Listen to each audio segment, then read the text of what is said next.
going on? And welcome in, everyone. This is episode 639 of the Purple People podcast.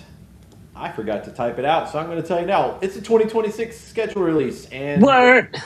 the GM search and a lot of other things. But the schedule's out. You know when you can buy tickets, when and where the Vikings are going to play. We know the opponents every year because it rotates. But we're going to dive deep into the schedule and some other fun stuff.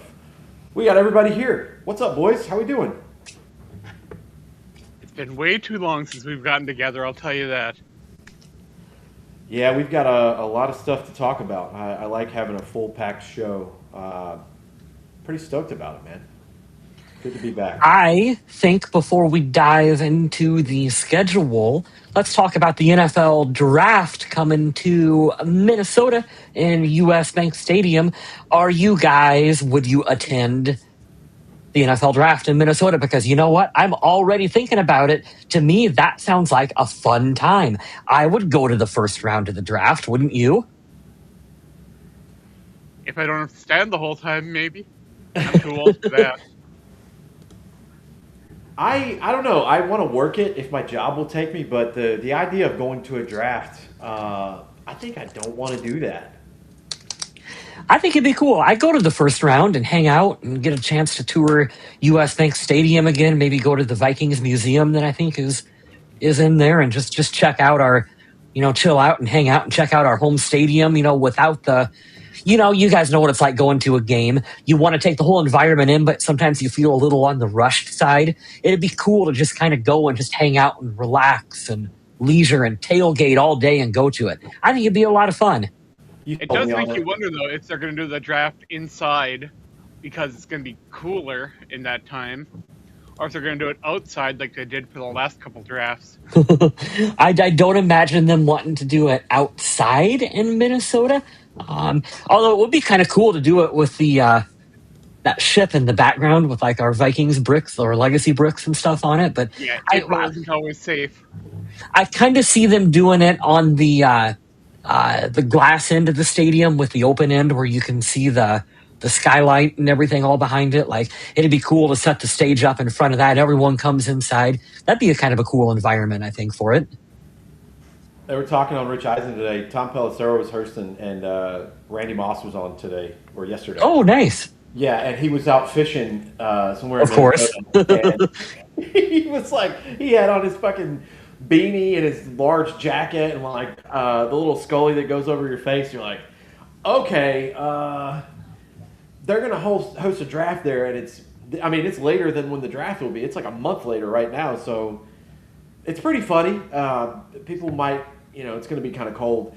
Also, while we've been talking about this is semi-related. Nashville, the Titans are going to have a new stadium by 2030. They have announced they're going to host the Super Bowl. And I had this question for a long time. And who answered it today? Who was on there? It was Dan Patrick. He was asking Albert Breer. And he said, hey, why don't they go back to like Jacksonville or something like that? He said, why would Cleveland never host one? You have all these like rich football towns. And I'll tell you why. The number one answer you don't think about. Hotels. There's only like 22,000 rooms in Cleveland. That is nowhere near enough for a draft or a Super Bowl. So maybe they could host a draft if they add some more hotels, but a Super Bowl can't handle it. The infrastructure cannot handle it. And I guess they'll have more rooms available in cities like Nashville. They tried it in Jacksonville once. They said it was a disaster. So that's where they're going to have that rotation of the Vegases, the San Franciscos, and the New Orleans because they can actually host that many people that come in. And all the security, the entertainment, X, Y, and Z. So I thought that was I expect a lot more sporting events / entertainment things to hit Las Vegas and that area because of how they get to save more money on taxes and keep a higher percentage of the revenue and all that. It just makes sense. Also, no one wants to go to Cleveland. Let's be realistic here. Cleveland is not that bad. Yeah. I could see him doing a draft there, but the Super Bowl itself, there's not much else to do. You'd want to entertain and host for at least a couple of days before, but I get for the draft, like I would want to go to the Football Hall of Fame and, be there for that. I'll tell you, Vegas, I've been there 3 times in the last couple of years. There are towns right outside of Vegas that, that's their whole thing is you can gamble, there's hotels, they have plenty of room to host people, and you don't have to stay in like proper Las Vegas to do that, but you can save a little bit of money. But it makes sense. I didn't know. What are the betting odds on a Super Bowl on the White House lawn? Not too bad. Now I'm betting. That's insane. They're going to do that. That seems Maybe we like a logistical and a security nightmare. Hey, I got the idea. We'll empty that pool, and we can have the Super Bowl in that big pool that they're right.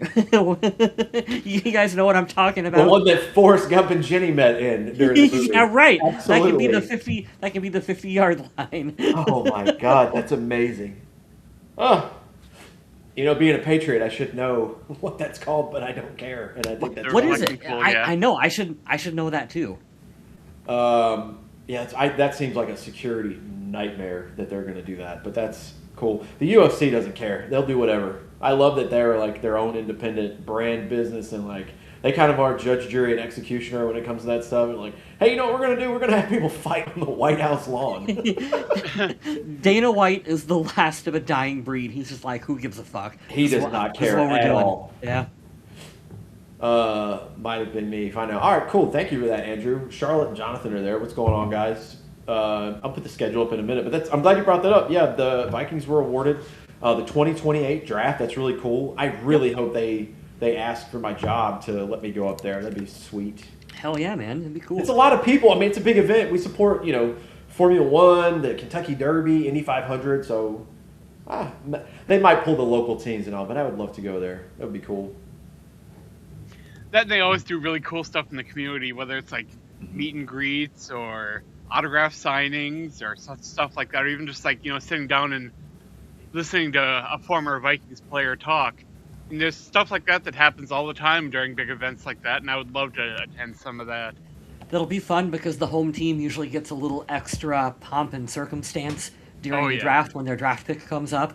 So that'd be awesome. US Bank Stadium, we can get the light show going, get a skull chant going, play some Purple Rain every time the Vikings draft pick comes up. Like you said, send out in Green Bay every time they're on the clock. Oh yeah, man! Send out like Randy Moss to talk some shit to Green Bay or whatever. Like that'd be a good time, guys. Like I'm down for this. I really think I'm gonna go. You sold me on it. I hope I can go there for work. It's funny too. I guess I'll throw that out for us to talk about with news. Randy Moss is doing like a new documentary or series about fishing, and he's auctioning off a boat. And he has a bunch of the legends like of the NFL that came on. I saw John Randall's signature. He had Jason and Travis Kelce on to talk about it. I love it. This is why it's the coolest age for consuming content now. Right. I didn't think Randy Moss would be doing like a podcast, mini-series, YouTube, whatever. I don't know what it's on. But it's about Everybody's fishing. got a podcast these days. Yeah, everyone has one, but you get to see like I guess growing up I would have wanted, like, since we were all wrestling fans, I would have wanted Shawn Michaels to sit down in his prime and actually have a conversation with Steve Austin, The Undertaker, Ric Flair. These people that are in this world of pro football now, when was Randy Moss going to talk to the Kelce brothers? They're entertaining as hell. Him and John Randall, I'd love to hear stories from their heyday in the Vikings. Chris Carter, I'm sure, will be on there. And he's going to auction off the boat, or it'll be a prize or something, with all these signatures, like, somewhere. He showed them today on FaceTime, and I was like, damn, that's cool. I don't even care about the boat. I just want to hear him talk to John Randall for 20 minutes. That's pretty sweet. Speaking of people with cool podcasts, was it Mina Kimes that won Celebrity Jeopardy? That's right. I didn't know that she won. I saw she was doing a deep run. Good for her. She's very cool. Kicking butt. Kicking butt. She's very good at her job, too. Like, anybody ever wants to come around saying women don't know shit about sports broadcasting, I would introduce them to Mina Kimes. She knows more about football than I ever do. Those sports personalities tend to do well on that show, so it says a lot for the amount of knowledge they have to absorb. Yeah, for sure. That's cool. I'm glad you brought that up, too. I was just thinking before we get to the schedule release, like, who is our Vikings legend who can come out and, like, absolutely roast the Green Bay Packers or something like what Pat McAfee or someone would do? And I think you already said the answer, Smith. It's John Randall, right? Like, John Randall is probably the funniest ex-player who could come out and just talk shit. Probably not Kirk. Right, John Randall he's been talking shit about Green Bay since he got to Minnesota, and he still does it every season on Twitter. It's great. Could you imagine John Randall coming out and just talking shit for 5 minutes and then announcing the Vikings' first-round draft pick? Like, come on, that sounds great. I can't wait. When is It's this? funny because if you 2020? go to like the comments and all that, it's like, well, Minnesota's going to have the number 1 pick anyway. That made me laugh so hard. Somebody put that in a Facebook group the other day. And I'm like, the fun fact about the Vikings is they've only had 2 first-round or number 1 picks, and it was in the '60s. So you have no fucking idea what you're talking about. That's crazy. At least go with the math on things, but that's probably just my... Even Minnesota's bad seasons haven't been bad enough to get them up there in the last 50 years. What's the worst one we've had since we've been fans? Like, or It was let's the say Leslie. Number it 4, was the- Matt Khalil. number 4 was Matt Yep. Khalil year, and then 7 was Adrian Peterson year. I think that was it. So 2 years we were floating with Titans and Jags territory. Well, it was 3, then Ooh. Minnesota traded down to 4, right? Correct. Yep. We can blame Christian Ponder for that. It was his fault. Strictly his, nobody else's.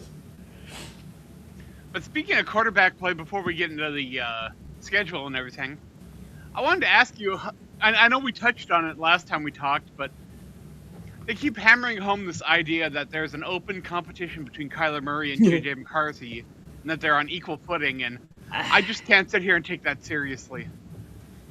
I got a one-letter response for that. Okay. Adam, that is a thing that, as a professional coach in the NFL, you have to say to the media. You're just. I know you roll your eyes, Smith, but No, you're required to say that it's a competition because hey, McCarthy was still he was a very high draft pick. You don't want to completely shut the door on the kid because hey, he is still young. He's working on his mechanics. Maybe we don't rule things out completely, but no, this is Kyler Murray's team. Like I don't truly believe it's an open competition. So how good does Kyler Murray have to play before Minnesota starts giving him the way they probably should have handled Sam Darnold? Oh, you got to go to the playoffs. Yeah. I don't think... If he comes in and has an Aaron Rodgers year like last year, no offense, but he's just kind of like middle of the road, whatever, I think they'll dump it again, and they'll... Next year will be the time where they can take a bigger swing at a quarterback prospect. But I want to talk about, just real quick, because I want to hear what you guys have to say about that, but I'm not going to shit on J.J. McCarthy. The best case scenario is he comes in there and just balls the fuck out and he has like a Josh Allen year. I love the kid's attitude. I love that he plays emotionally because I want a guy that's like fired up to be there. I think he's fired up to be there. But my math brain says, and you already covered it, Kyle, they have to do it. And I would point to him if I was a dick of a coach. If I was Mike Zimmer, I'd be like, hey, you know the reason we're having a competition? Because we didn't have one last year and we should have. You fucked that up. So you're welcome. But we're having that here because you kind of made the precedent that we have to compete around here because we handed you the keys of the Ferrari and you fucked it up. So, Adam, clarify something here quick for me. Do you mean what Kyler Murray has to do to get a contract extension in Minnesota, or what he has to do to be like named the official starter of the season? The competition is over. Like Any of that. because that's kind of two different. You could go two different ways with your question there. I think what it would take for Kyler Murray to be like, hey, you've been named the starter. Like we're confident in saying that is that you go through training camp and you have your battles, your battle out there in training camp, and you give Murray the nod. I think in week 1 of preseason, he goes out there, he plays a quarter. He probably looks fine. The first team offense looks fine, and then you let J.J. McCarthy start the second game. He gets that nod with more of the second string guys. That would be interesting, especially with that second preseason game being at home against Baltimore when they're having the joint practices. That's interesting. Yep. And then I think after they're just gonna wait until preseason's over, week 1, to probably name Kyler Murray the starter. But I kind of think that's how... Minnesota already knows what they have in Carson Wentz, and they don't know if he's going to be like QB 2 or 3. Yeah. Right now, Max Brosmer is a candidate for the practice spot in my mind. That's dead man walking for sure. It sucks for him, but And whatever. there's no real reason to rush this decision. Like, you don't have to No. come out tomorrow and name a starter. How long's Kyler Murray been in the NFL? Enough time to where you can project what he's gonna do on this team. So you're fine. Like they know how to split the reps, and it'll work itself out. Typing to Michael, what's up in there? I'm asking him now, what's your favorite upcoming game this season? Yeah, speaking of that, the scheduled release videos came out, and boy, some of those were really fun. Yeah. I think I the didn't watch- standard or the gold standard has got to be Chargers. Chargers Twitter is like undefeated. They're the best. I mean, as a wrestling fan, Minnesota's just made me happy. I didn't know Chris Jericho was a Vikings fan. I had no idea. Am I dumb for not knowing that? Cool. I didn't know that either, Smith. I had no idea. I was like, "What the fuck is Chris Jericho in this?" So I asked, ChatGPT, and they were like, "Yeah, he's an avid Vikings fan." And I'm gonna be honest. The only complaint I have about the video, I understand this was our only All-Pro. It's a sad state of affairs when the kicker is in the video. You have Justin Jefferson. What are we doing? Oh, the joke with the hitting the cables and stuff though was great. Oh, absolutely. That's good stuff. I wish the roles would have been reversed. Maybe maybe Jettis is at the table. He's got some bling on, all that fun stuff. And then maybe he FaceTimes Will the Thrill, and he's like, "I can't be there. I ran into some cables or whatever." Like, you could have got the joke in somewhere, but I'm not mad that Will's in there. Like, thank God we don't have kicker drama and don't have to worry. Hopefully he'll be here for another 10 years. But yeah, I was like, damn, that's where we are right this moment in time. It's like we have to put our kicker in the video. Shit. But it was cool. He did great. And, I also get let's it too hope because that Justin Jefferson can have I'll say bounce back season, because what did he have, 2 touchdowns last year? It wasn't great. Yeah. It wasn't a good year. Wasn't his fault though. it's also funny with Will Reichert because he does not look like a professional football player. No. He looks like one of us, and I also think that's probably why they chose to do him in the video, because it is kind of funny anytime you look at him and you're like, he is a professional athlete. And It's the he's same like thing. in full pads, right? Yeah. Yeah. He's in full Yeah. uniform, which always harkens me back to the Sam Bradford days. And then my favorite Vikings meme of all time is Sam Bradford looks like a little kid who dressed up for Sam Bradford on Halloween. That's the funniest thing I've ever heard. I absolutely loved the video that the Raiders did. That was my favorite. Oh, yeah, Step Brothers. Shout out to Step Kirk Brothers and with Mendoza. Kirk. That was good stuff, dude. I'm glad he can embrace his role there and knows, like, hey, I'm here to mentor and, like, I know this is probably one of my last rides. Good for him. Him and the kid that they drafted, what the hell's his name? Fernando Mendoza. They literally are like two peas in a pod. Like that is clone Kirk Cousins personality wise. It is so hilarious that they're going to be together in the QB room. That is so perfect. Hey, I'm going to go ahead and say it. I put the Raiders as my dark horse team this year. They went out and on paper, they signed a shitload of good free agents, and they got Spytek is the GM now. He was with Tampa, I believe, before that. You got Clint Kubiak getting his first crack at being head coach. Do you think They Kirk might be starts? good, man. Do you think Kirk gets the start? Absolutely. Yeah. I still can't name a Raiders wide receiver. I can't do it. It's true. I can name one that's in jail. What do you think? And it's the weirdest turn of events, but they added all these great players. Actually, let's look it up. I gotta see this because I'm here talking about it, but I want to make sure it is Raiders free agent additions. But Kirk's still capable. I think 2 years removed from an Achilles, he's going to be fine. Atlanta was a bad fit. It wasn't a good fit either. for him. They added I Tyler can't believe Michael Linderbaum. Penix is in a quarterback competition with Tua there. Actually, we gotta poke fun at Adam because he would poke fun at us for this if it was the other way around. You do know of wide receiver at the Raiders very well. Jalen Naylor went there. We forgot about that. That's right. Tyler Forgot about Linderbaum at center, N'Kobe Dean at linebacker, Quay Walker at linebacker, Kwity Paye, Kirk Cousins, Jalen Naylor, and Matt Gay is the kicker. And don't forget, in a crazy, weird turn of events, Max Crosby stayed with the team. Their best player stayed. They might actually be good. They got Brock Bowers at tight end. Who is their wide receiver one? Oh, I have no idea. Brock Bowers. They're tight end. That's funny. But if Genty knows how to figure out how to gadget do a running package back, with Mendoza, he's their number one receiver. that's so funny. But it was fun. They asked a lot of the players what their favorite game on the schedule coming up is. As I was surprised. I thought Aaron Jones was going to pick the home opener against Green Bay, but he is so excited about that game against San Francisco down in Mexico City. Dude, San Francisco got boned on the schedule. The Panthers travel a total of 8,000 miles this year. The 49ers travel 38,000 miles. Come on, NFL. And it's been like publicly put out on multiple platforms too. This is why this is the dorky shit that I love. This is why I listen to Eisen and Dan Patrick all day, every day. I listen to every segment. Multiple guys have came out and said Kyle Shanahan has been bitching at the owners' meeting saying, what the fuck, man? You're making us go to Australia? Why don't you make the Rams come to Mexico City with us? And then they said, fuck you, gave the Rams an extra day of rest, and then they put them against the Vikings in Mexico.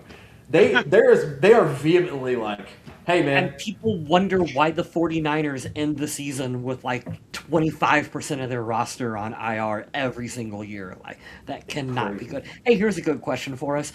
Why do we always get stuck with the early bye week? Usually it's because we've been doing like the London game or something and we get kind of scheduled that extra bye. This year, we just get it because I don't know. It's either the early bye week or you are absolutely going to Seattle. One of the two, if not both. Yeah. So, I don't know. We're not going to Seattle this year, so that's cool. I quite enjoy that. And it was kind of neat that a lot of the division games are kind of spread out compared to last year. Last year at the end of the schedule, boy, a lot of those division games were just clumped right in there. I also love that they chose Minnesota so to piggyback your point, Adam. I like that they chose Minnesota to be the last one to play Chicago because Chicago's the current division champ. They are on the rise. I still think they have the best odds to win the division. I'm sure Vegas does too. I'm not discrediting the other two teams. I think this is the best division in football, and the NFC West is a gauntlet, but Arizona kind of brings that down a lot. Every team in this division was, 9 wins or more last year? So I love that they picked Chicago to end it, but let's share a screen and let everybody see it so we're not visually impaired here. But Aaron Jones said that he's going to wear a purple mariachi suit to that game, and I can't wait. Assuming he's healthy. He could be on IR by then, Adam. So is it up on the screen for you guys? I can't see. No. Here, add to screen. There we go. All right, now I can see it. Sweet, thank you, Kyle. Do you want it full screen, Smith? Oh, sure. Just for a second, we'll throw it up there. Oops, not that. So for everybody at home, we're going to put this up here. All of the ones that I have here, this is from Vikes Verified on Instagram. All the ones that have a yellow with the number are the home games, and these the regular white ones are the away games. So I don't see any 3 away game stretches, which is really good. Don't like a week 6 bye. Week 8 to 12 would be wonderful, but whatever. It is what it is. But starting out in Green Bay at home is always fun. Always reminds me. I love that. I'm excited for Week 1, Green Bay at home. Oh boy, football is back. That'll be an exciting game. No Micah Parsons for that game. Hell yeah! Really? Nice. The only thing that jumps out to me, I know you got the Mexico City game. That's a Sunday night against San Francisco. Is who are you going to play when it's really cold? And there are 2 pretty bad ones. December in New England is going to suck, and then January in New Jersey is awful. So I think I might try to make the New England game to see my best friend in the entire world, but honestly, this is pretty crazy. The first stretch definitely have some winnable games in there. They come out 3-2 out of that, I'd be very happy. Don't know how the Colts are going to look. Don't know who's going to be at quarterback. Daniel Jones tore his Achilles, so I'm not sure what that's going to look like. Every time we play the Bills, crazy shit happens, so that'll be fun. I'm glad it's in Minnesota. Primetime game, Monday Night Football matchup. I know, 4 primetime games for the Vikings. I like it. Very good. I appreciate that. like we said, the San Francisco away game is in Mexico City, so they do have one international game. I like the schedule. Not the easiest, not the hardest. I think if I remember correctly, they'd have the 15th hardest schedule, so that's kind of right where you want it to be. Not top 10, that's fine. Well, you gotta feel good about those games against the Dolphins and the Jets, so those two teams, I don't know. Yeah, they might be bad. The Saints too. They might be a little better, but I think we could beat the Saints. And to be honest, I'm not super worried about Atlanta. Week 12, they're going to be rotating quarterbacks every other week because both of them are going to be injured. I'm not going to lose sleep over that one. Carolina at home, I'll take our odds on that one. All right. Well, if the Vikings defense can be as good as, or as close to as good as they were last year, and the offense can be average, this team could go places. I mean, that's right, Adam. Remember last year, the defense was great. We hope Caleb Banks is healthy and a wrecking ball because he's going to be awesome. But the defense is going to be awesome. We just got to get the injury bug to not go kind of sideways. But that's what we said last year. If you just had an adult at quarterback, if Carson Wentz was just healthy all year, this is an 11-win team. I personally believe an unbelievable statement that you just made. If Carson Wentz was healthy. Pause on that for a minute here, guys.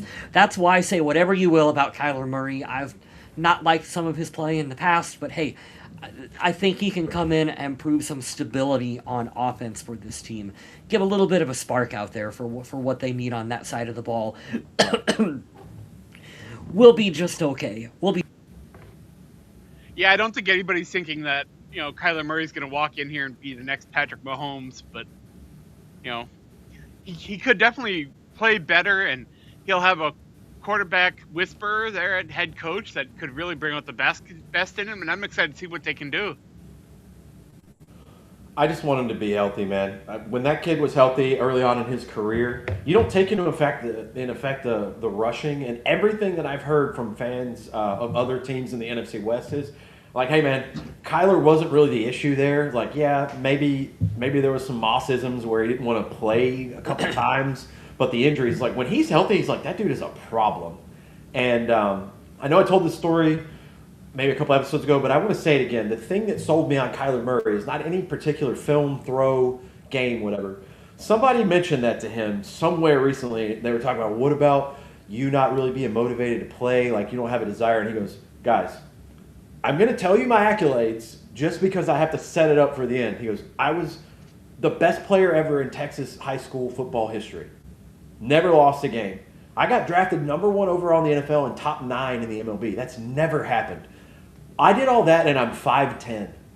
Do you think that I want to make anything in my career harder? It's already hard as fuck. It's why would you think that I want this to be harder? It's already the most difficult thing I'll ever do in my life.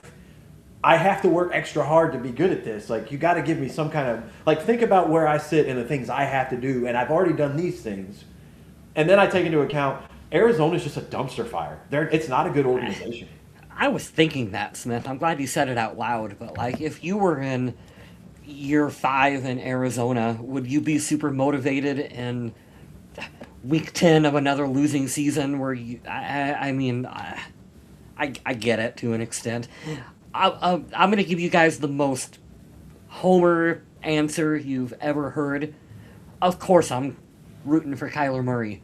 He's our quarterback, and I want to see the Vikings succeed, and we get that through him playing well on the field. So, of course, I want to see Kyler Murray go out and do great things for the Vikings. And that's regardless of what I may have thought of him in the past. Yeah, of course. We said the same thing. Remember, we can all call it back. We thought the year with Sam Darnold coming in was going to be an 8-9 season. We're like, he'll be an adult. They went out and won 14 games. If he's healthy, and Kevin O'Connell, I know he can say, look, you know how a team is ran. I know your mechanics are fine. Are you healthy? This is the scheme that we're running. If he's healthy, dude, I'm excited for the team. I'm not going to go as far to say they're going to do a 14-win season again, but it wouldn't shock me if this team went 12-5. One thing we're not really mentioning enough is that there is a new 3 deep in Minnesota. Whether or not you like Juwan Jennings or not, he should be a big contributor. Yeah. I don't Yeah. think we got worse dropping off from Jalen Naylor to Juwan Jennings. If anything, I think it got better. I think you And upgraded, right? That's no slide on Jalen Naylor. He will be missed, and I'm glad he's going to get a decent paycheck or a pay raise. And Jennings wanted what, 13 million or almost 20 in He wanted San almost Francisco? 20, yeah. And It I took don't like what the 13 reporting on million. this.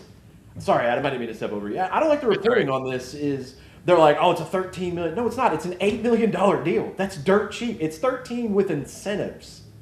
That's if he goes all the way, gets all his marks and stuff. This is an $8 million deal for a solid. What's the stats on this dude? I looked it up the other day. It was ridiculous. You were looking that up. Here's my mini rant. I am so over giving a shit what teams pay players. I don't care. I don't care. I sincerely don't It ain't care our money. what. It's not my money. It does not matter. The NFL salary cap is entirely made up. You'll never be able to convince me otherwise. Every year it just goes up. We just move the number up and up and up. It's like the debt ceiling for the government, Smith. It doesn't exist. The wide receiver 3 coming from San Francisco to us. Ask me how many touchdowns he got last year. And we'll say he was wide receiver 2 for the Niners, but he'll be 3 here. Ask me how many again. 12? 9. 9? That's what I want. And Yeah, right. we thought Jalen Naylor had a great year with 6, or when it was the Sam Darnold year. 9? I don't need you to get a shitload of yards, man. I just need you to score points or convert third downs. And now with that's those 3 exactly wide it. receivers, we got T.J. Hawkinson that could open up and have a renaissance year. I hope that he has a vintage year. I really do. So favorable even with the Bears. The Bears are the toughest schedule or even set up. I didn't look at the Bears' schedule. I just know the pressure is on them because they won a game. They beat Green Bay, which was hilarious, and then they played their balls off against the Rams in that divisional game. They have a lot of pressure on them, but the NFC North in general, I feel like, and I'm responding to Wes's comment, I feel like it just has pressure on it either way. The Packers really need to get over the hump of losing in the wild card. And Detroit was a Super Bowl contender 2 seasons ago, and they looked like shit last year. And I understand that it was, injuries and whatever. It's hard to win consistently in the NFL. Yeah, and the coaching Absolutely. changes and everything, it's not easy. But that team's also getting older. The only real offensive player that really scares me that's not named Amon-Ra St. Brown on that team is Jahmyr Gibbs. Outside of that, they don't really scare you as much anymore. I don't know. And Taylor Decker scares me. I mean, to Up stand to near that him would Sewell. be- those guys would be scary in person, sure. Yeah. Jason Kelsey made me look like a midget. I'm sure those guys would make me look like a middle schooler. I don't know how many more seasons of Jared Goff they have left there in Detroit either. I gotta say, I do love that dude's style of play. There's not that many. I do. He's not like your typical guy now. I love a guy that stands in the pocket and just tries to pick people apart. But there's Yeah. something to be said for having a guy like Kyler Murray that can make things happen with his feet. He got MVP votes his second year in the league. He won Offensive Rookie of the Year. The talent's there. I don't think the support was there. I won't say that maybe some of the things weren't of his doing. He's not 100% guilt-free of whatever happened in Arizona, but I don't care what happened in Arizona because it's a shit organization. So the Vikings are not. They are historically known to not be a shit organization. So we'll see what happens. I'm excited. I'm going with what Kyle said. I just want whoever plays quarterback for this team to look competent and not be the reason I'm shaking my head and pulling my hair out. That's it. But you're also not going to go out and buy a Kyler Murray jersey today. I'm not buying any more quarterback jerseys. Until we get a Josh Allen or a Joe Burrow or a Patrick Mahomes, I'm not buying a quarterback jersey ever again. Not going to happen. I'm You got only the I Kyle made the Hunter call. jersey back there. I made the call a couple years ago, though. I had to pick between McCarthy and Turner, and I got a Turner jersey, and that looks like it's going to be a smart decision here soon. I am only buying jerseys for players in our Ring of Honor or Hall of Fame from now on. Or, Justin Jefferson. Yeah, okay, that's a pretty solid bet on that one. I don't regret buying my Teddy Bridgewater jersey. Yeah, it's a cool one. Eddie's cool. I still wear my Teddy Bridgewater jersey. I remember getting, I like shirt jerseys. Is that what they're called?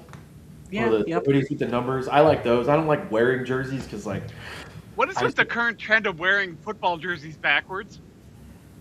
is that a thing? Yes, the thing. I have seen some of the Ooh. younger players in the league doing that, and I don't understand it Oh, either. if players do it, like, I don't, they do goofy, weird shit anyways. That's fine. I thought it was something that people were doing No, out, like, fans are doing it too. oh, Yeah. don't do that. That's weird. That's People dumb. like having the nameplate right here for some reason. I think it looks stupid. I don't like Yeah, I it. do. Yeah, the old Clint Eastwood, get off my lawn, white guy in me. It's like, no, don't do it. That's a good point. Both of you guys talking about Golden Tate would always burn the Vikings, even when Detroit was bad. Ugh. I feel like their new one is Amon-Ra St. Brown. He's so good. He's very underrated. I enjoyed watching him on receiver. Andrew, I This see is you- preseason or the preseason rankings have been coming out, and Justin Jefferson's like around number 4 or 5 at wide receiver, and talent-wise, he doesn't belong there. He belongs closer to the top, but Well, his production last year knocked him down quite bad. and not all of that is to blame on the quarterback play. Is a percentage of it at fault there? Yeah, but there was some uncharacteristic drops from Justin Jefferson that he had last year. Now, maybe that was because it's tough to stay motivated for an entire schedule when you don't know who's throwing you the quarterback week in and week out, and you're getting really subpar performance out there. So I give him a little bit of a pass on last year, but he really needs to start strong and go out there and show that you are one of, if not the best receiver in the NFL. You got to make those tough catches and you got to make those tough plays, even when the season sucks. So I got to ask you guys, is it weird by now that we still don't have any decision from Harrison Smith? Oh, I thought you were going about the general manager. I'm like, yes. Well, we can talk about the general manager. I am like 50% or more. I'd maybe even put it at more. I think I put it at like 65% sure, if we're just making percentages up right now on the spot. Harrison Smith is going to come back and play for the Vikings. The longer this goes, the more confident I get that he's coming back. Yeah, me too, Adam. Maybe he's just pulling a Brett Favre and he doesn't want to do the OTAs because he's an old. He doesn't need to. I mean, Why is he doesn't. He absolutely doesn't need to. Not Why with did this Harrison defensive Smith- coordinator. No. Harrison Smith doesn't need to do OTAs. He doesn't need to do training camp. He doesn't need to do preseason. Roll in week 1, and we'll do a soft rollout of Harrison Smith where you get a few plays and a few more and a few more, and then as the season goes on, you roll out, and we use you as what your nickname is, the hitman out there on defense, where you come in and you make a big impact on a couple plays, and then you can pop back out. I just Because you realized also noticed Minnesota wasn't super aggressive about getting safeties in free agency or the draft. So, putting the pieces together, it sounds like he's probably coming back. Don't And you, from what don't you I- think too? And this is just me being a dumb fan of like, I think the wrestlers really hate each other in the ring. They're out having beers after the show. Don't you think if he was going to go out last year, he would have wanted to go out with Adam Thielen and C.J. Ham as well? 100%. Like, there's got to be some small percentage of that where that would have been it. And that's I the think Adam's point is they didn't draft a safety they could have drafted Thieneman at number 1. I understand why they went after Caleb Banks, but they could have drafted the safety from Oregon. Everybody penciled that kid in to be like, Harrison Smith's replacement is here and he's going to fall right to the Vikings, and they didn't do it. So I'm with you guys. I think it's the last ride. From the bits and pieces I've heard from him doing interviews and stuff, he really likes Brian Flores and the defense that they run. Flores just lets him do whatever he want out there on make your own reads, make your own plays, do your own thing, Harrison Smith. If he can still go out there and play and do it, like, come on back, Hitman. I love it. That's how it should be. He'll be in the Ring of Honor as well. Hopefully he'll get nods for the Hall of Fame. But sweet transition there. If you haven't seen it, Adrian Peterson thought he was coming to the facility to talk to the players, which he probably did. But he was greeted by John Randall in the media room, and he is going to be the next person to, and I'm sure they'll do it at some point this season to honor him. He is the newest member of the Vikings Ring of Honor, and I love that for him. I'll tell you my story in the most condensed, fast version ever. I didn't really follow football when I grew up, and when I got to the military, everybody has some logo on their chest of where they're from, what they represent. Like, you have to brand yourself. And my bunkmate in tech school was a Giants fan. Go figure, the year they beat the undefeated Patriots, of course. So I heard that shit all year, but I was like, damn, what team do I want to associate myself with? And when Brett Favre was making his decision to come to Minnesota, I always liked Favre. Loved Jared Allen as a player, but Adrian Peterson was the reason why. And all three of them together getting to watch them. I got spoiled my first year. My first year officially watching as a fan was the 09 season, and I was like, oh, they're going to win the fucking Super Bowl. This is great. And they should have. But every season with Adrian Peterson, he ran like he was trying to murder someone and steamroll them out of their shoes. And you don't see that a lot these days. I know the game's not as physical, but I am so happy that happens. I only pray that he doesn't have any more issues off the field, and maybe he can come back and have some sort of role with the team. I'm not sure what that would be, but he looked good. He was a little leaner than I remember, but I'm glad it was a cool video. And to have John Randall do that for you, I mean, who else would you want to do that? That's so cool. Absolutely. I mean, Adrian Peterson can be a bit of a polarizing figure, but you can't take away what he did on the football field. That was amazing. Right on, Adam. On the field, one of my absolute favorite Minnesota Vikings of all time, maybe actually number 2, right behind Randy Moss. Like, what he did was incredible, and that was also at a point where, when I started watching, in Moss's days, I was a lot younger, so you don't really, comprehend maybe as much as what you do. Your understanding of the game isn't as great. So watching Adrian Peterson's career and having a much greater understanding of what he was doing on the field and watching it unfold and understanding in the moment that you were truly watching someone special play football for the Minnesota Vikings. Like, it was nothing but great things to say about what he did on the field. It sucks that there's always this kind of however with Adrian Peterson when you have this discussion, and it's been talked to way too much. I don't even really think we need to get into it. And that does come with him, but like on the field, he 100% deserves to be in the Vikings Ring of Honor. And like you said, Smith, maybe this gives him that sort of camaraderie that comes with being part of a team and being more involved with the organization more often. Maybe that's what he needs to kind of help keep him on track in the rest of his life as well, too. So, if he has a clean slate from here on, I think this will die down a lot. I'm not excusing whatever happened, whichever incident you're going to bring up, but certainly when stuff quiets down, when you lay low and you reshape how everything looks, it'll look better later on. I don't know if he's a Hall of Famer, but in my book, hold on. I do want to touch upon that. Please, go ahead. I am very confident in saying Adrian Peterson is going into the Hall of Fame. He's a Hall of Fame caliber running back. You probably will never see another non-quarterback win MVP. So true. There is the chance that Adrian Peterson is that footnote of the last non-quarterback to win MVP, and especially the 2,000 yards coming off the injury is just like that season alone almost cemented him going into the Hall of Fame, in my opinion. I think the real question is, does he go in first ballot, or does some of the other stuff gonna make him wait a season or two before he goes in? I don't know the answer to that. If Bill Belichick isn't a first ballot Hall of Fame head coach, I don't know what it means to be a first ballot Hall of Fame anything at this point. So your guess is as good as mine. How do the Vikings know when it's time to get rid of a running back? They seem to know. They know. They're really good at it, Adam. They've had some great wide receivers, some great defensive tackles, and some good times to push away running. That's hilarious. That's such a niche thing to notice, but it's very funny because it's so true. I want to point this out. The drop off of Dalvin Cook, I want that to be studied. I don't understand. Oh my goodness! I don't think it was a good fit for. Where did he go? He went to the Jets. The Jets, because and the Cowboys.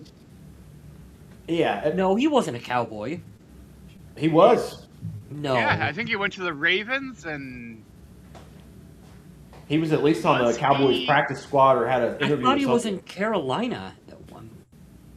We don't even remember. We have the internet. We have the internet in front of us.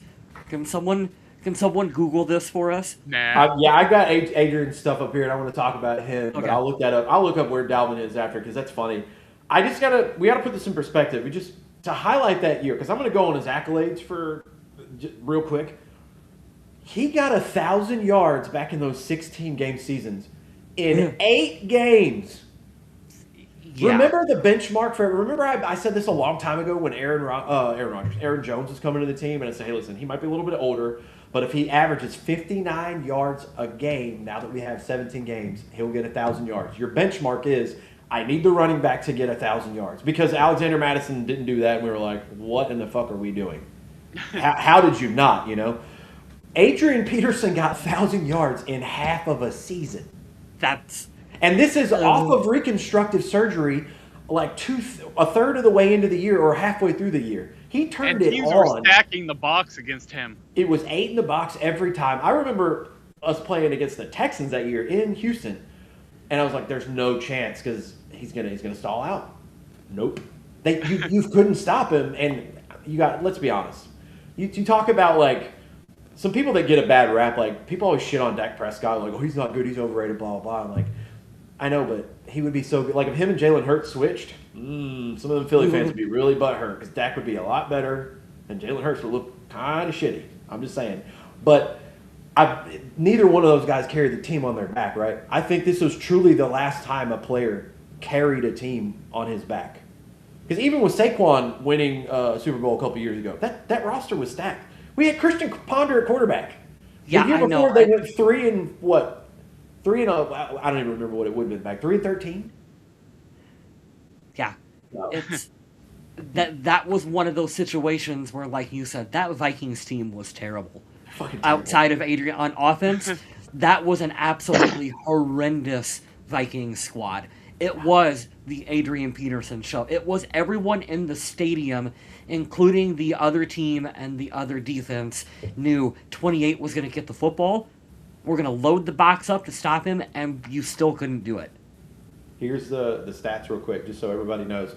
Adrian finished his career with 14,918 rushing yards. That's 5th all-time. 120 rushing touchdowns. That's 4th all-time. He was in the NFL for 15 years, 7-time Pro Bowler, 4-time first-team All-Pro. He won Offensive Rookie of the Year in 2007 and the 2012 MVP. And you can roast him for saying that he stuck around in the league too long, and he hurt his legacy by bouncing around to all those other teams. That's also a testament to how good he was. The fact that Adrian Peterson wasn't really producing at the end of his career, and he still kept getting opportunity after opportunity after opportunity, because there was always that hope that maybe, even if it's for a game, you might get the MVP Adrian Peterson out there on the field, and teams were willing to take a gamble just to see if they could get that out of him. I mean, that to me is, you are truly talking about a Hall of Fame player. I'm looking at all these all-time ranks. 5th in rushing yards. He only trails behind Frank Gore, Barry Sanders, Walter Payton, and Emmitt Smith. Where does Frank Gore did that in what, like 14 seasons, something like that? I don't know how many years he was in the league. He might still be on someone's practice squad. Yeah, probably. I don't know for sure if he's not. Adrian where does is, rank? 11th. Where does he rank in the Vikings rushing yardage? I don't know. This is just a quick AI summary. I'll look it up though. Total touchdowns. He had 6 receiving, so he's 11th all time for non-quarterbacks with 126 total. This is the thing that was never going to break. Maybe another MVP will go to like a defensive end or a running back. His combination of speed and power and elusiveness was just crazy. It's crazy. Here's the thing, Adam. To add to that, he wasn't a great receiving back. So if he was better at that, I would put him up against any running back in history. He wasn't the best receiving out of the backfield. But, I mean, sometimes he could. But he had one little notch like, whatever. He was amazing at everything he did. But here's the thing that I know will stand the test of time. Nobody will ever have 296 or more yards in a game. And he did that as a fucking rookie. You're right. That's insane. Never getting broke. Do you understand? Watching a Vikings game being like, why is Adrian Peterson lining up 8 yards behind center? And then he just takes off running, and you're like, wow, okay, that's why. But think that's about another this in thing. perspective. That's another thing you'll never see again, Adam. That's so true.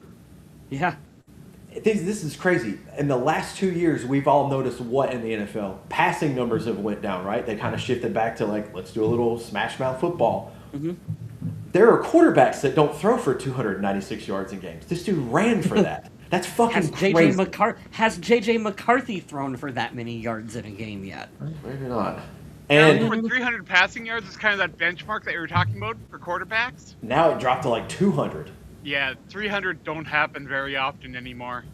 And here's the one I that I have- thought was crazy seeing here, and then I'll get off the Adrian Peterson soapbox. Tied for the most games in NFL history with 6 for 200 or more in a game. 6 times he ran for 200 yards or more. Are you fucking kidding me? Dude, So- yeah, put him in the hall, man. I He's gotta go. have the Adrian Peterson where he ranks among Vikings running backs. Would you guys like to guess who you think 1, 2, and 3 all time on Minnesota Viking rushing leaders are? And yes, Adrian Peterson is one of those spots. He should be 1, right? Correct. Adrian Peterson is number 1 with 11,747 yards as a Minnesota Viking. Number Is 2 and Foreman 3, number 2? number I was 2 gonna and say, I 3 guess it's are a- not even close. I was going to to say my his- next 2 guesses. My only guesses, because I'm ignorant to this history, I'm still going to claim new fandom would be Robert Smith and Chuck Foreman. Who, you guys are both damn close. Robert Smith at number 2, 6,818. So Holy there's already a huge difference between Peterson at 1 and Yeah. Robert Oh, Smith yeah. at number 2. Number 3, sneaky. We just talked about him on the podcast. Dalvin Cook. Oh, wow. Oh, wow, that's I dope. wouldn't. 5,993 yards for Dalvin Cook, third all time in Vikings rushing. So it's not Matt Asiata and Toby Gerhart? Number 4 is Chuck Foreman, Adam, with 5,887. If I had to find Toby Gerhart, I would be doing some scrolling. Dante Culpepper is number With 14. Matt Asiata on there. Remember that one season Matt Asiata had Matt like Matt Asiata is number 16. Get the Boom. fuck out of here. That's 2,307. way higher than I thought it would be. He has more rushing yards than Herschel Walker as a Viking. Wow. Well, there's that. Toby Gerhart is not on the list. I have to pay to get past number 25. So I do not know where Toby Gerhart ranks on this. He's just off in the ether somewhere, floating around the... Holy shit, that's funny. Dude, Dante Culpepper with 2,476 yards as a quarterback is pretty damn good. Yeah, not even playing the position. That's damn good. Where's Tarkenton? Is he top 10 with him running around forever? Number 13, Of course. 2,548. That's awesome. That's pretty good for a quarterback, especially back in his day when You're you running could for his freaking life. horse collar someone and it was a legit thing that you could do. So we got to talk about this because it was kind of the secondary point, and we haven't touched it yet. But the Vikings requested in-person second-round interviews for the vacant GM spot, and I'm reading this stuff from our chat earlier. That's why I said it that way. But the 5 candidates that they're doing second-round interviews for the GM spot are the interim, Rob Brzezinski, Broncos assistant general manager Reed Burkhart, Bills assistant general manager Terrence Gray, Rams assistant GM John McKay, and Seahawks assistant general manager Nolan Teasley. All of I those like teams, that list of fine. Those pretty good names there. all of those teams are built very well. That doesn't mean shit, honestly. But if I wanted to do a glance view, like the guy who just reads stats, all of those teams are built very well. I don't know the history and how long they've been there, but I like all of those teams, so cool. I still think Rob gets the job, but hey, you know what? To Yeah, me, Rob it, has to be the favorite. He's got to be. it would be real fucking awkward if it wasn't Rob Brzezinski. Hey, thank you for doing a good job leading the Vikings through this interim period. We want you to train the guy that's coming in to take the job that you were just doing now. Well, what would be even more awkward, Kyle, is if he doesn't get the job. And then he This leaves. draft, we have like 4 starters from it, and then the next guy comes in and does a Quessy job again. That would suck. That's the worst case scenario. I think it's going to be Rob. It's going to be. You would think 30 in-house would be a little bit What- more favorable, but What percentage are we putting on that one, Adam? 33.33% chance of Rob Brzezinski. Oh boy. you know what keeps popping up? I joined Twitter again because I missed it and I wanted to do Viking spaces and stuff. You know what keeps popping up on my timeline? Because I've only followed like 20 things, and it's all UFC, Adam, my brother, maybe one musician friend of mine, but it's all rock and roll music, and it's all UFC and Viking shit. So all the Viking stuff comes up in my feed right now because, you know, the draft and stuff. I keep seeing people reposting that game where they came back and beat the Colts and they were down 33-0. That's good stuff. Can you imagine how pissed Matt Ryan was? It's like, I already lost the Super Bowl 28-3. Now I have to relive this shit in the regular season. I forgot he was the quarterback then. That's so Was it funny. like GIF replays of that Ronda Rousey fight? Oh man, Yeah. that was such a like. Was that a real fight? I think it was. I think that she just went in and did what she knew she could do and got it over quick. But I didn't watch it. I fell asleep. You didn't have to watch it. You I could just stayed up to watch it. You could watch a GIF of it. Yeah, no shit. 17 seconds. No, I watched Francis Ngannou send a guy to the fucking Shadow Realm. He got paid $1 million for that fight. They paid this poor bastard $100,000 to get knocked the fuck out by the scariest man in the world. I was like, what? I thought Jake Paul was talking about like equal pay and like raising the stakes for these, and they hired some mailman off the street to get murdered on Netflix. Oh, that was crazy. I could talk UFC. That was what was good about early UFC. You joke, but it really was like your mailman off the streets versus some guy who knew karate. And you're like, this is great. Sign me up for this. UFC 2 and 3 are some of the best things you'll ever watch because you'll see the style matchups, and that's what I say. Styles make matchups in MMA. You know, if you have a grappler versus a striker, who's gonna outsmart who? Those back in the day was legit. Like, hey, this guy's never done jiu-jitsu in his life, but he's 100 pounds heavier than this dude. Let's see what happens. I remember watching those on pay-per-view and thinking, this feels illegal. Like, this legitimately feels illegal. Oh, it was. Yeah, I feel kind of bad watching it. Yeah. Well, I'll tell you what, Kyle, it was illegal because you could kick people in the head while they were on the ground and shit. Like, it was really bad back in the day. Couldn't you, like, knee him in the groin and shit? Or was that, like, the one thing you couldn't do? I think that was the only ones, the eye gouging and then the nut shots were the only ones you couldn't really do. But, yeah, we've evolved a little bit. It's nice. I don't know. But I think before they we need call to do this a show here, I wanted to mention the Brian Flores lawsuit that had a few more teams named now. So by a if few you more, thought Brian you mean Flores was going to get hired by another team and leave Minnesota, I don't think it's going to happen anytime soon. by a few more, you mean we're up to 31 other teams in the NFL? The only team not being sued by Brian Flores is the Minnesota Vikings. Guys, Wow. I don't think we have to worry about him leaving. Just the reality of the situation, if he wasn't blackballed by the NFL, he is now. He's not getting hired. No.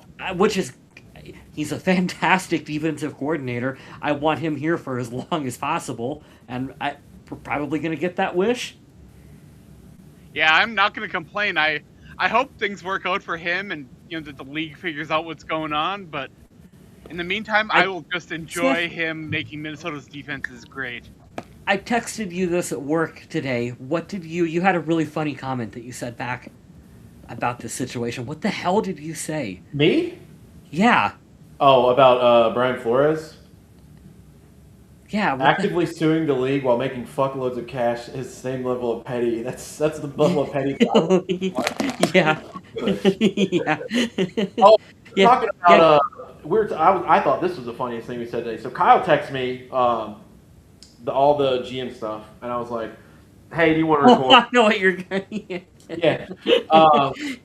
So does anybody believe it'll be other than him? No. And they said, this organization's not winning a Super Bowl, so who cares? I was like, correct. We're just cucked NFL fans. That's all we are. Like, bring out the chair for us.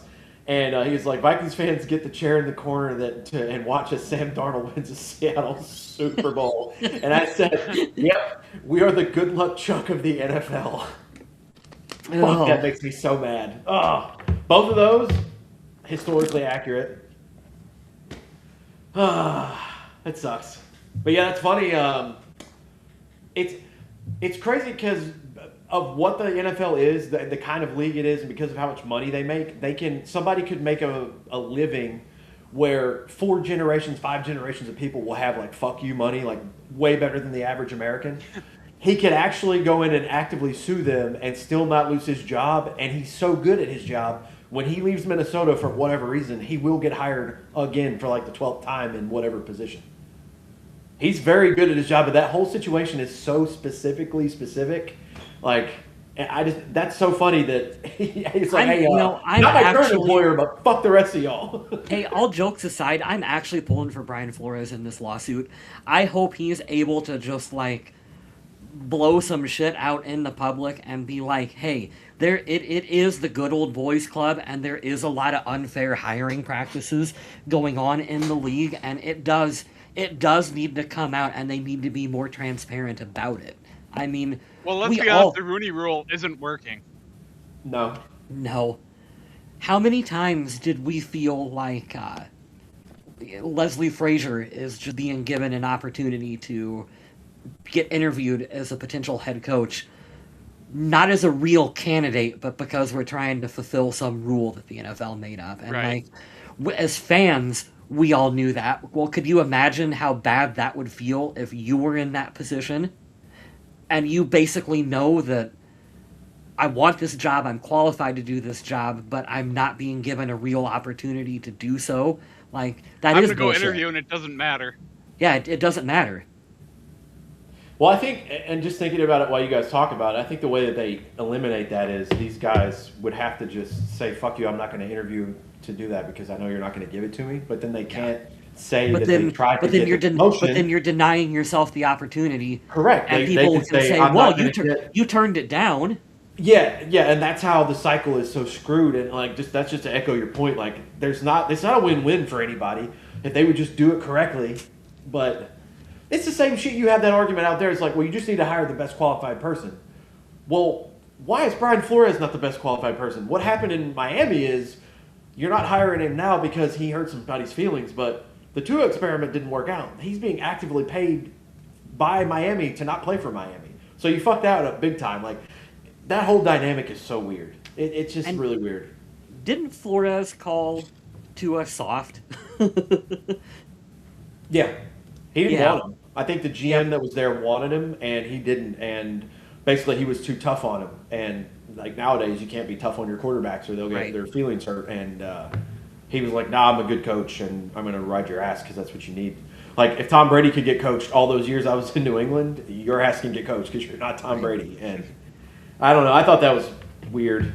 I didn't like that, but it's also specifically that situation. I don't like Tua either because he had all that drama with Tyreek. It's like, bro, that guy is way better at what he does than you've ever been at what you do. Why are you airing out your laundry? Shut the fuck up. Quarterbacks are supposed to say nothing when they say interviews. You know, like when they're speaking in interviews, and he's like, "No, I'm gonna let the drama out." Like, I don't know. I don't like that. Well, but Tyreek does seem like walking drama, though. Oh, 100%. I totally agree with that. I don't think he's a good human, but if you're, I would try to tell everybody my business if I was in the NFL. No. But, you know, there is some other stuff we could probably talk about, but I think we should save it for the next show. Yeah. Could definitely do that. Because we tackled quite a bit this week and had some good conversation. I like all of that. Maybe we talked about the schedule. Maybe the next one we do, the three of us can hammer out what we think an actual win prediction will be for the team. That'd be cool. Yeah, I think that'd be fun. The one thing I do want to mention before we take off is that Minnesota does have all their draft picks under contract now, which is good. Nice. I am so glad that is not an issue anymore. Remember first round holdouts and how much that sucked? That used to be such a big deal. That was so stupid. I'm glad that's just it's almost routine at this point. I didn't even think about it, Adam. That's how routine it is. Yeah, it's not a problem at all anymore. It used to be something like you'd worry about. Oh, are they going to be able to sign him, get him under contract, get him in there for rookie camp? And you know what? It sounds like they're kind of having that problem in college football. It turns out they really didn't think about paying players. There's the potential now. There are stories that are coming out of players that are going to be holding out in college football because they don't feel like they're getting paid enough money. What is going on in college football, I mean, guys? that's the juxtaposition that you want when you do that. Forever, they try to pay players under the table, and then they get shunned. Can we Like, go back to that? I liked when I didn't have to hear about it. oh, I mean, that's true. I think it makes the playing field a little more even, but there's also like, at what cost? Because when you have this positive here, there might be one or two negatives that come from it. Problems that start over here. So I get it. I totally understand. Some of those exceptions are weird though. Like, did you see Jeremiah Love got a pretty big contract there with Arizona? Yeah, 52 million, the highest that a running back's ever made to start. I thought you meant Jordan Love, the Green Bay Packers. I'm like, what? What's going on? Yeah, he said that he No. made enough in college where he doesn't have to touch his NFL checks. So, I mean, that's great. I That's want these cool. guys to get their money. Like, none of us ever don't want them to get paid, but Absolutely. it just comes to like what's going to be the effect for how it all goes down, especially like college. You know what this makes me wonder? You know what this makes me wonder too, and then we'll wrap the show up. Are we going to be entering the era of players being like, you know what? I played 5 years on my rookie contract. I made enough money in college. I saved up what I did in the league. I could keep playing, but I'm not going to. I'm If going to they retire. if they get drafted by dog shit teams, absolutely. Well, interestingly, you mentioned that, but we've already seen, 3 players that were rookies this year, supposed to be rookies, retire. Yeah. So, I mean, Yeah. we might be seeing more and more of this over time. It's a good point, Kyle. I think that might be Yeah. a trend in the future. You get that rookie deal; it's guaranteed. Especially if you're in the first round, you're going to get a shitload of money.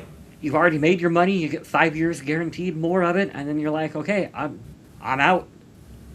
I'm going to go buy an island. In a roster spot. That's really funny. Don't buy an island. You don't want an island named after you.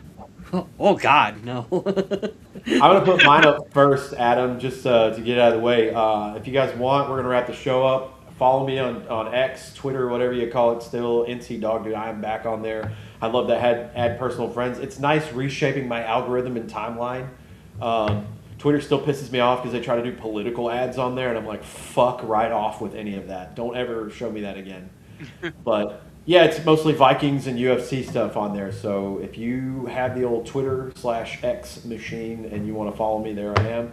I greatly appreciate that. If you'd like to follow Adam on social media, his is at MNVikingZombie, That is YouTube channel, a Kick, a Twitch, Instagram, an X account. He's everywhere. I'm on pretty much every social media you can imagine, and if you follow me on Threads or Blue Sky or X or even Facebook, I've been posting about my weight loss journey a lot more and being a lot more open about my health, and I feel good being able to share a little bit more of that. I love that. Adam, we don't have to put stats and numbers out there because I don't remember them off the top of my head. Adam's lost a shitload of weight, and I'm super happy for you, man. I hope that you have preserved and even added years onto your life. And we're happy for you. And I like the same way that I do the Duolingo stuff. I'm trying to catch up with you for my streak is once I you only get do on a one roll, lesson a day. That's all I do.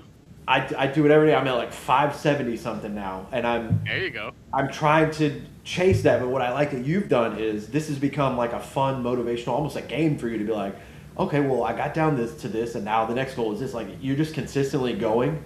And I'm glad that it's finally showing dividends for you because that's the best part. Once you see the result happen, you're like, damn, it's possible, you know? I'm sure it felt impossible for a while. Before, I used to do like a lot of fad diets and, crazy exercises that I thought might help.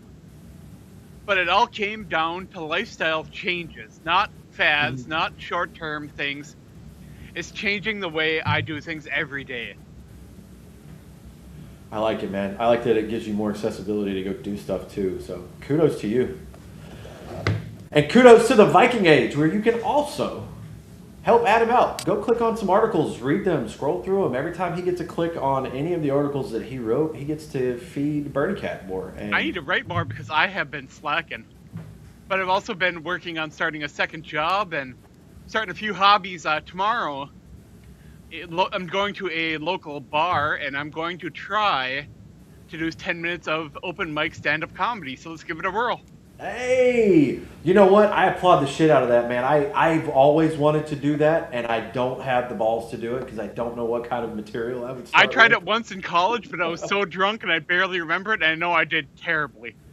I'm rooting for you, man. That's awesome. It takes a lot of courage to get up there. People don't understand how bad bombing is in comedy. It's one of the most brutal things, but just the courage to get up there. Well, You're one like reason in I the want to start 1% of that the is world. because I got asked to do the keynote address for one of the Getting Ahead classes, which helps connect people with community resources. So he asked me to come do a 10-minute speech up there, or 5 to 10-minute speech. And I was like, okay. Well, as a younger person, I always hated public speaking. Yep. I never wanted to do any of that. So now now that I'm older and care a little less about what people think of me, it's a little bit easier. You know what's funny too, Adam? I don't want you to take this at all in the wrong way, but you're a bigger dude. You don't have to worry about trying to enter Miss America to win a beauty contest. If you nail this, stand up. You are the perfect guy for stand up comedy. You don't understand how fast you get a following doing that. So I went to the hope. last one last month with my buddy Wade, and he put together one of the funniest sets I've heard in a long time. So I'm excited to go to this with him, and him and I are both going to go up there and give it a whirl, and it should be fun. I'm excited for you, man. That's awesome. That's really cool. You're in like the 1% or less of the world that's ever gonna be like, hey, I did stand up comedy. Pretty sweet. But I heard Kyle West is going to start stripping. Probably not. Probably not a thing that's going to happen. Probably not. Hey, I've said this forever, especially when the government was shut down and they were fucking with my paycheck. There is a market out there for a working man's foot to be seen. And so don't ever count yourself out, Kyle. That's right. You never know what people like. Yeah, people. How do the English people say it? Wank. People wank to some really weird shit out there. There's a market for you out there somewhere. You know, and you don't have to. You don't even have to take your shirt off. You just get home and take your socks off, man. I don't have anything to plug, but I do have a really, really, really super brief story that you guys will find fun. I was talking with movies with one of the kids, younger kids at work. We're talking about horror movies. What's your favorite horror movie franchise? And we're talking back and forth. And then the kid goes, he paused and he goes, "You look like the kind of guy that's probably seen Leprechaun in the Hood." And I was like, yes, Yep. indeed. I have seen Leprechaun in the Hood. I've seen all of the Leprechaun movies, I'll have you know. All right, I do have to ask Mr. Smith, though. Have you seen Obsession yet? Because I want to see that. Get out of my brain. I just thought the only time that I go to the movies in 2026 is with my son. I haven't went and I'm slacking. And I kept thinking about, you said horror movies. I'm like, there's something coming out that I want to see, and it's that movie. We're on the same wavelength. I haven't seen it yet, but if it's out now, I'll go this weekend because I don't have my son. Oh, yeah, it is in theaters right now. I can't. I heard it's really good. I want to do it. Leprechaun in the Hood good? Or... I don't know, the new scary movie comes out next month, so you can get excited about that. I'm What is excited it? to see that one. The new scary movie. Oh, absolutely. Can't wait. Absolutely. Yeah, they don't make comedies like that anymore. I actually want to see that one with Theo Vaughn and David Spade because they said it's supposed to be like a 90s stupid, like fun comedy, and they don't make those anymore. So with that and Scary Movie, like I'd be happy with both of those. But yes, Obsession. And we might, if it's good enough and we like it enough, we might have to talk about it. So You'd be Oh boy, impressed Andrew, how I liked often... Good Boy. I know a lot of people didn't, but I liked it. not to be I don't know, confused with Smith, Old I don't Boy. know if you were as big of a fan of that one as I was. Good Boy, did I see that? The one that stars the dog. Oh, that's right. The dog consists. No, I never saw that one. I should give Oh. it a whirl. Yeah, I said I not to believe be it's confused. streaming now. I want to say Hulu. Oh, nice. You got me excited. I want to go watch a movie and I have to go to bed. But yeah, we'll be back. Maybe not a week. Might be a week and a half, maybe two. I don't know. But we'll be back. We'll talk about more Vikings news, and hopefully we'll still get together and do this a little bit more often. We're inching Meantime- closer to the season, so we'll do more. Sorry to step on you there, but we're getting closer to the stuff and fun stuff to talk about. So Oh yeah. we'll have some more stuff here, and we'll be back. We appreciate y'all for being in with this. We had a lot of interaction tonight. For sure. The full catalog of videos are over on YouTube. You can watch them there if you Don't want do to. And in the meantime, stay classy, Minnesota.